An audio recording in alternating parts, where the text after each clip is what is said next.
আমরা হারিনি, ষড়যন্ত্র করে হারানো হয়েছে। আমরা যুদ্ধের ময়দানে আপোষ করিনি। আজকে যারা এখন উপস্থিত হয়েছেন, আমরা কি আসল না নকল? আমরা আসল। আমাদের ব্যক্তিত্বের স্বকীয়তা আছে, আমাদের অস্তিত্বের দাম আছে, আমাদের আদর্শের মূল্যায়ন আছে। আমরা যখন কথা বলি, কাউকে ভয় পেয়ে কথা বলি না। কথা বলেন, ঠিক ঠিক না বলেন? সুন্নিদের কঠিন মুহূর্তে হাতে হাত রাখতে হবে, কাঁধে কাঁধ রাখতে হবে, মুখে মুখ রাখতে হবে, ঐক্যবদ্ধভাবে এগিয়ে যেতে হবে। এই মিশনের বিপরীতে যারা যাবে, অর্থ পেয়ে যারা ইমানকে বিক্রি করে দিবে, এদের সাথে আমাদের সম্পর্ক থাকতে পারে না। তো কি খবর সুন্নি ভাই বোনেরা? আপনারা আমাকে যে ভালোবাসা দিয়েছেন এই 2-3 দিন ধরে, এটা ভুলার মতো নয়। তো আপনারা আমাকে কিসের জন্য ভালোবাসছেন? এটার জন্যই যে এখন তাহিরিকে যেরকম ভালোবাসাটা দেখলেন, আল্লাহ তাআলা তাকে কি এমপি, মন্ত্রী, ম্যাজিস্ট্রেট, প্রধানমন্ত্রী এর চেয়ে ক্ষমতাটা কম দিয়েছে? বিন্দু পরিমাণও না, এর চেয়ে অনেক অনেক উপরে। হয়তো আমরা লিখিতভাবে, আমরা কাগজ কলমে কোনো শক্তি পাই না। কিসের জন্য? আপনি দেখবেন আপনাকে যে কেউ চিনে না, জানে না, তারপর আপনাকে দূর থেকে কেউ ভালোবাসে বা অনেকে আপনাকে ভালোবাসে। এটা কিসের জন্য জানেন? আল্লাহ তাআলা জিবরাইল আলাইহিস সালামকে ডেকে বলে, ইয়া জিবরাইল, আমি এই বান্দাকে ভালোবাসি, অতএব তুমি তাকে ভালোবাসো। জিবরাইল আলাইহিস সালাম সমস্ত ফেরেশতাদেরকে ডেকে বলে, এ ফেরেশতাগণ শোনো, আমি ওই আল্লাহর বান্দাটাকে ভালোবাসি, অতএব তোমরাও তাকে ভালোবাসো। তখন দুনিয়ার বুকে কোটি কোটি কোটি কোটি আল্লাহর অগণিত ফেরেশতা নেমে পড়ে। তখন সারা দুনিয়ার মানুষের ভিতরে তার জন্য ভালোবাসা সৃষ্টি করে দেয়। আর সেই ফেরেশতাগুলি বলে, হে দুনিয়ার মানুষ, তোমরা শোনো, আমার আল্লাহ তাআলা তাকে ভালোবাসে, জিবরাইল আলাইহিস সালাম তাকে ভালোবাসে, আমরাও তাকে ভালোবাসি, অতএব তোমরাও তাকে ভালোবাসো। আর এটাই ভালোবাসার মূল উৎস। তো তাহলে কিছু মানুষ ঘৃণা করে কেন আপনাকে? এটা জানেন? শয়তান আছে না, তাদের ভিতরে শয়তান ঢুকে গেছে। যেমন আল্লাহ তাআলা সূরা বাকারার মধ্যে বলেছে যে সুম্মুম বুকমুম উম্মুম আয়ুন, যে তারা অন্ধ, তারা বধির, তারা কিচ্ছু দেখে না। তাদের ভিতরটা এরকম হয়ে গেছে যে তারা আল্লাহর হেদায়েতের পথ থেকে চলে গেছে। এটার জন্য তারা কোনো কিছু দেখে না, ভালো মন্দ খারাপ এর উপলব্ধি ক্ষমতা তাদের হারিয়ে ফেলেছে। এটার জন্য তারা কোনো কিছু দেখে না। আর আলহামদুলিল্লাহ, আমাদেরকে যারা ভালোবাসে অবশ্যই আল্লাহর জন্য এবং আল্লাহর রাসূলের জন্য। এই যে এটার জন্য বলে, চলার পথে আমার যত হয়েছে সম্মান, সবই হয়েছে গে মদিনাওয়ালার শান। এই আমাদেরকে ভালোবাসে এটার জন্যই, শুধু রাসূল সাল্লাল্লাহু আলাইহি সাল্লামের জন্য, আল্লাহ তাআলার জন্য। দুনিয়ার এমপি মন্ত্রীর জন্য আমাদেরকে কেউ ভালোবাসে না।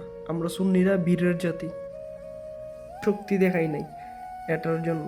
যদি আমরা বেশি শক্তি হইতাম, আমরা এমপি হিসাবে পাইতাম, আমরা মন্ত্রী হিসাবে পাইতাম, কিন্তু আমরা পাই নাই। আমাদের সাথে যে জুলুম, অন্যায়, অবিচার করছে, এটার জন্য আল্লাহর কাছে তারা অবশ্যই দায়ী থাকবে। আমরা তো বলি নামাজের মধ্যে দাঁড়াইয়া, ইহদিনাস সিরাতাল মুস্তাকিম সিরাতাল্লাযিনা আনআমতা আলাইহিম। তো আমরা যে ইহদিনাস সিরাতাল মুস্তাকিমকে সরল সঠিক পথ চাই, যে যারা গুমরাই তাদের পথ চাই না।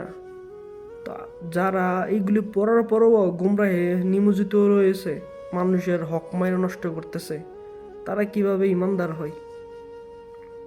এই যে তাহিরিকে মিথ্যাভাবে হারাইলো, এটা কি কোনোভাবে সম্ভব? মেনে নেওয়া যায়? আবার তো বলি না, ইয়াকা না'বুদু ওয়া ইয়াকা নাস্তাইন, যে আমরা তোমারই ইবাদত করি, তোমারই সাহায্য প্রার্থনা করি। তো ফজর নামাজ পড়া, জোহর নামাজ পড়া বললা ইয়া কানা বোধ ইয়া কানাস্তাইন, যে আমরা তোমার ইবাদত করি, তোমারই সাহায্য প্রার্থনা করি, আর যাইয়া ভোট চুরি করলা, এটা কি তোমার ইবাদত? আর এটা কি আল্লাহর সাহায্য? তাহলে তুমি পেশি শক্তি দেখাইলা। আমরা যারা নবী প্রেমিক না ভাই, আমরা পেশি শক্তিটা দেখাইতে পারি না, এটা আমাদের দুর্বলতা। আমরা পেশি শক্তি দেখাইতে পারি না। আমরা যদি পেশি শক্তি দেখাইতাম, ৭২টা বাতিল ফেরকা দল একটাও বাংলার জমিনে থাকতো না। আর ইনশাআল্লাহ এই জমিন সুন্নিয়তর, এই জমিন শাহজালাল শাহপুরাণ, এই জমিন সব অলি আউলিয়াদের, এ দেশ অলি আউলিয়াদের, নবী করিম সাল্লাল্লাহু আলাইহি সাল্লামের আদর্শে আদর্শিত বাংলা ইনশাআল্লাহ একদিন সুন্নিয়ত গঠন করবে। আমরা বাংলাদেশের যে এতগুলো পোলাপাইন রয়েছে সুন্নিয়তের, তার একটা উগ্র না। উগ্র কোনগুলা? জামাত শিবির, ওয়াহাবি, বিভিন্ন তরিকারগুলা। দেখলেন না দীর্ঘদিনে কবরের লাশ পড়াই দিল তুল্লা, কতগুলি মাজার ভাঙলো, মসজিদ ভাঙলো, মাদ্রাসা ভাঙলো। এইগুলো কি আমাদের দয়াল নবীর শিক্ষা? না রে ভাই, এইগুলো দয়াল নবীর শিক্ষা না। এইগুলি যারা করছে তাদেরকে আল্লাহ তাআলা হয়তো হেদায়েত করুক, আর যদি তাদের জন্য আল্লাহ তাআলা হেদায়েতের রাস্তা বন্ধ করে দেয়, অবশ্যই তাদের জন্য আল্লাহ গজব নাজিল করুক, যা ইতিপূর্বে আল্লাহ তাআলা করেছিলেন। আর নিশ্চয়ই আল্লাহ তাআলা জালিমদের পছন্দ করেন না। জালিম কারা? যারা জুলুম করে।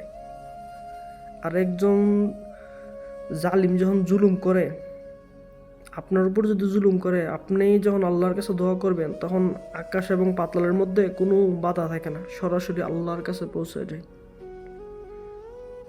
তাহলে আপনি যেই জুলুমটা করলেন তাহিরির সাথে, যেই জুলুমটা করলেন হাসান আল আজহারির সাথে, যেই জুলুমটা করলেন মাইজবান্ডার পীরের সাথে, আপনি এগুলি ঠিক করছেন? একটাও করেন নাই। আমরা সুন্নিরা বীরের জাতি। আমরা যেদিন নারায়ে রিসালাত ইয়া রাসূলুল্লাহ, নারায়ে তাকবীর আল্লাহু আকবার বলে দবনি দিব, আপনার মতো বাতের ফিরকা একটা দলও মাঠের ময়দানে পাইবেন না ইনশাল্লাহ। আর সেই দিন বেশি দূর নাই, খুব শীঘ্রই ইনশাল্লাহ আমরা রাসূলের পতাকা নিয়ে বাংলার জমিনে আমরা প্রতিষ্ঠিত হব। আর আপনাদের মতো বাতের ফিরকা দলগুলো যতগুলি আছে সবগুলোর ইনশাল্লাহ আমরা প্রতিহত করব। তাহিরি কঠিন ভাষায় বলেছে যে আমরা হারিনি, আমাদেরকে হারানো হয়েছে। সারাদিন সুন্নিদেরকে ভোট দিতে দেয় নাই, এটা জুলুম। ভোট গণা ছাড়া রেজাল্ট দেওয়া, এটারও বড় জুলুম। কিন্তু আপনার যে জুলুম করছেন, পুরা বাংলাদেশ এবং দেশের বাহিরে যারা আছে, মা বোনেরা, ভাই বোনেরা, সবাই যে কান্নাগুলি করলো, চোখের পানিগুলি ফালাইলো, কতজন রোজা রাখিয়া দোয়া করলো, আপনি কি ভাবছেন আপনি এমনি পার পেয়ে যাইবেন? ওমা কারুহু ওমা কারুল্লাহ আল্লাহু খাইরুল মাকিরিন। আপনি যে পরিকল্পনা করছেন, এই পরিকল্পনা না, আল্লাহ উত্তম পরিকল্পনাকারী। একটা মাথায় রেখেন। সুন্নিরা বানের জলে ভাসিয়ে বাংলাদেশে আসে নাই। সুন্নিরা বাংলাদেশের মূল আসল মালিক। আর এই জামাত শিবির, ওয়াহাবি, বাতিলি, খারিজি যত আছে, যত ফিরকা, সবগুলো হল তো গরজামাই। বাংলাদেশে ইসলাম প্রতিষ্ঠিত করছে হযরত শাহজালাল ইয়েমেনি। অতএব এদেশ সুন্নিদের, বাকিগুলো ভাড়াটিয়া। আগে তো আপনারা মুসলমান বলার কোনো কথাই ছিল না, আল্লাহর নামটাই চিনতেন না। এই নামটা চিনেছে কারা? সুন্নিরা। হযরত ইয়েমেনি, শাহজালাল ইয়েমেনি চিনেছে বাংলার জমিনে, যে বাংলা মানুষ তখন চিনছে গিয়া আল্লাহু আকবার, নামাজ শিখলো, রোজা শিখলো। তার আগে তো সব হিন্দু ছিল। অতএব ভাই বলি, যাই হোক, সুন্নিদেরকে ভাই নাড়ায়েন না, সুন্নিদেরকে নাড়া দেন না ভাই। সুন্নিরা কিন্তু জাগ্রত বাঘ। যদি একবার খেপে দাঁড়াই, মাটির নিচে গর্তে লুকাইবার জায়গা পাইবেন না আপনারা ইনশাআল্লাহ। আর একদিন দুদিন ভিডিও বানাইতেছি সুন্নি ভাইদেরকে নিয়ে, সেরা তারা যেই সাড়া দিছে, আমার মনে হয় প্রত্যেকে যে কষ্ট পাইছে অন্তরের মধ্যে, এই সবাই যদি জাগ্রত হয়, প্রায় 10-15 হাজার মানুষের উপরে দেখলাম, 17,000 মানুষ দেখলাম ভিডিও দেখলো, তারা যদি জাগ্রত হয়, আপনার মতো বাতিল ফিরকা জায়গার বিন্দু পরিমাণ জায়গা পাইবেন না। অতএব সাবধান হয়ে যান। আমরা হলাম নবীর সেনা, ভয় করি না বুলেট বোমা। নারায়ে তাকবীর, আল্লাহু আকবার, নারায়ে রিসালাত, ইয়া রাসূলুল্লাহ। আমরা হলাম নবীর সেনা, ভয় করি না বুলেট বোমা।